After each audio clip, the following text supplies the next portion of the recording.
በሞቱ ሞትን የገደለ በትንሣኤው የሰው ልጅን ነጻነት ያወጀ የዓለም መድኃኒት ዛሬም በክብር በዙፋኑ ላይ ነው።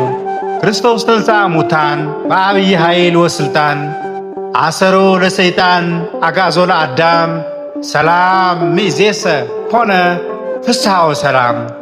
ክርስቶስ ከሙታን ተለይቶ ተነሣ።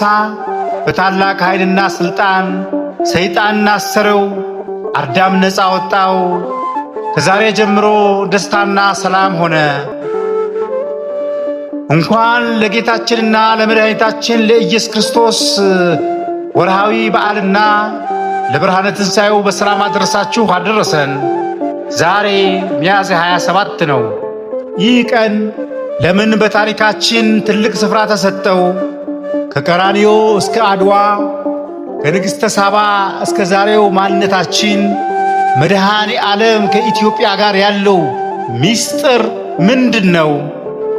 ዛሬ በዚህ መንፈሳዊ ዝግጅት በታሪክ ድርሳናትና በቅዱሳት መጻሕፍት መነጽርነት ሚያዝያ 27ን በጥቂቱ እንመለከታለን።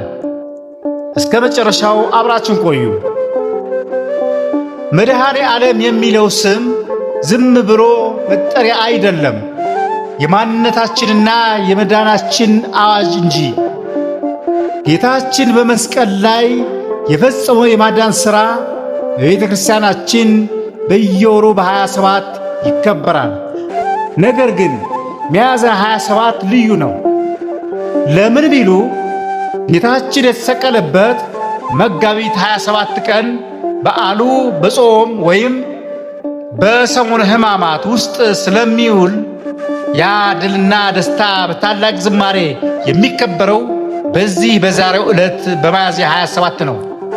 ቅዱስ መጽሐፍ በኢሳይያስ 53 ላይ እኛ ግን በአበሳችን የቆሰለ በኀጢአታችንም የደቀቀ መስሎን አሰብነው፣ በእርሱ ቁስል እኛ ተፈወስን ይላል። ይህ ዕለት ፍቅር በጠላት ላይ፣ ሕይወት በሞት ላይ፣ ብርሃን በጨለማ ላይ የነገሰበት ነው። አዳም በገነት ያጣውን ልጅነት መድኃኔ ዓለም በቀራንዮ መለሰለት። ስለዚህ ዛሬ ስንዘምር ሞት ሆይ መውጊያ የት አለ? ሲኦል ሆይ ማሸነፊያ የት አለ? እያልን የድል አድራጊነት አምላክ ስም እንጠራለን። ወደ ታሪካችን ስንመለስ ሚያዝያ 27 ከኢትዮጵያዊቱ ንግሥተ ሳባ ታሪክ ጋር ይያያዛል።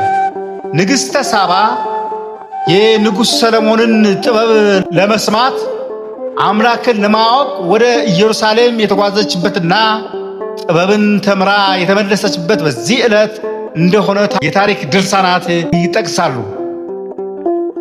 ይህ ምን ያስተምረናል?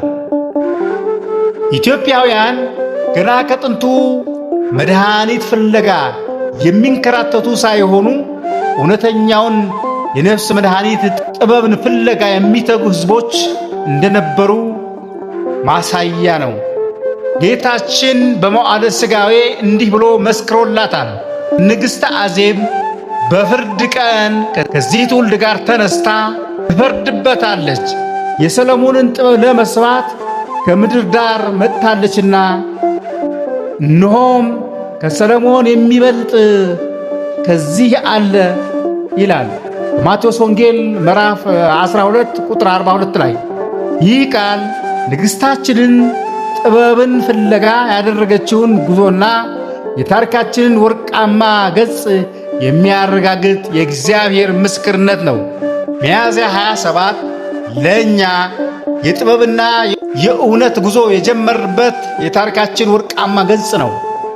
አሁን ደግሞ ወደ ቅርብ ታሪካችን እንምጣ። ሚያዝያ 27 የኢትዮጵያ ነጻነት ቀን ነው። በ1933 ዓመተ ምህረት ፋሺስት ጣሊያን አገራችን ወሮ 5 ዓመታት በሰቆቃ ካቆየ በኋላ አባቶቻችን አርበኞች በፈጣሪ ረዳትነት ድል አድርገው በክብር አዲስ አበባ የገቡበት ቀን ነው። ይህ ድንገተኛ አጋጣሚ አይደለም። አባቶቻችን ታቦት መድኃኔ ዓለም ይዘው ዘምረዋል። አባቶቻችን ታቦተ መድኃኔ ዓለም ይዘው ዘምተዋል። መድኃኔ ዓለም ሆይ ለአገሬ ቆይልኝ ብለው ተማጽነዋል። ስለዚህ ሚያዝያ 27 ለእኛ የመንፈሳዊ ነጻነታችን ብቻ ሳይሆን የአገራዊ ሉዓላዊነትና የኩራት ቀን ነው። መድኃኔ ዓለም ለነፍስም ለሥጋም መድኃኒት መሆኑን በተግባር ያየንበት ቀን ነው።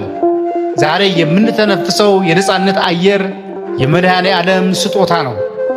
ክቡራን ተመልካቾቻችን ዛሬ ሚያዝያ 27 መድኃኔ ዓለም ስናስብ እሱ ስለ እኛ የከፈለውን ዋጋ እያሰብን ሊሆን ይገባል። ክርስቶስ ተንሥአ እሙታን እያል በምንዘምርበት በዚህ በዓለ ሃምሳ ሞትን የገደለልን አምላክ ምግባርና በሃይማኖት ልናስበው ይገባል። ከዚህ ቪዲዮ የምንወስደው ትልቅ ቁም ነገር ቢኖር መድኃኔ ዓለም የነፍሳችን ሐኪም መሆኑን ማመን፣ እንደ ንግሥተ ሳባ ሁል ጊዜ ጥበብና እውነትን መፈለግ፣ አባቶቻችን ያቆይልን ሀገርና ሃይማኖት በጽናት መጠበቅ። መድኃኔ ዓለም ኢየሱስ ክርስቶስ ሀገራችንን ኢትዮጵያን ይጠብቅልን፣ የታመሙትን ይፈውስልን፣ የሞትን በክብር ያሳርፍልን፣ የሚቀጥለው ወር በሰላም ያድርሰን። አሜን። ይህንን ቪዲዮ ከወደዳችሁት ላይክ በማድረግና የሌሎች ሸር በማድረግ መንፈሳዊ ቃሉን አድርሱ። ሐሳብ አስተያየት ካላችሁ ኮሜንት ላይ አስቀምጡልኝ። ወስብሐት ለእግዚአብሔር ወለወላዲቱ ድንግል ወለመስቀሉ ክቡር። ይቆየን። አሜን።